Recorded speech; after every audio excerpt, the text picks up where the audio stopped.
Can't talk about horror games without bringing up one of the classics, Silent Hill, the first one. I'm talking about this one mainly because it's one of the few I have easy access to, and I really think that this game is special. The game's development is interesting, and the series that came after includes some of the best horror games ever made, and it all started here.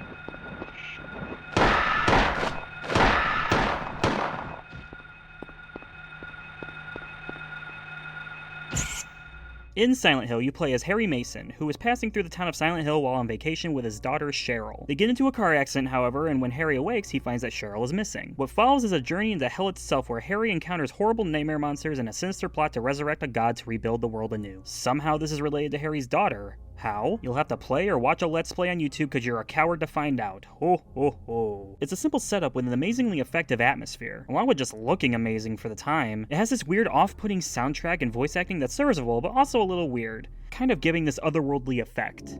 Have you seen a little girl? Just turned 7 last month, short, black hair. My daughter. Sorry. The only person I've seen in this town is you.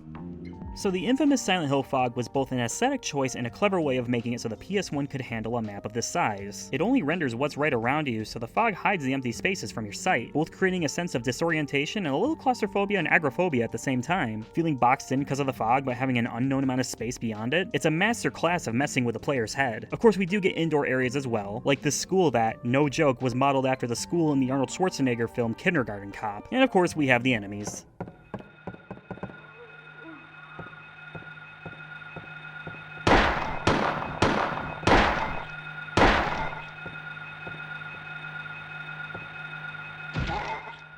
In my opinion, they aren't nearly as scary as some later in the series, but they definitely are creepy. Weird pterodactyls, small children with knives, dogs. Please look at this mandatory screenshot. Anyways, there's a lot of enemies later in the game as well, and some bosses that are their own beasts. But for the first look into what kind of creatures that this world can create, they're fine. The combat is your standard survival horror shtick, clunky and not user-friendly by design to make running from enemies more of a viable option. The game is way more reliant on its atmosphere rather than its gameplay. And like I said, it's superb at that, even down to the music, ranging from ambient droning to horrific squeals and banging.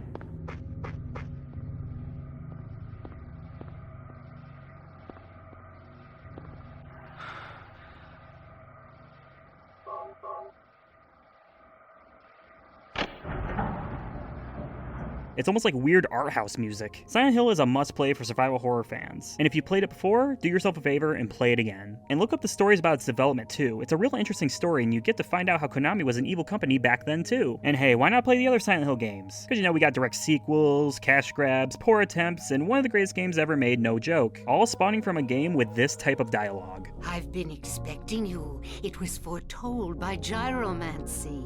You must follow the path. The path of the hermit concealed by flowers. What the fuck is she talking about? Oh.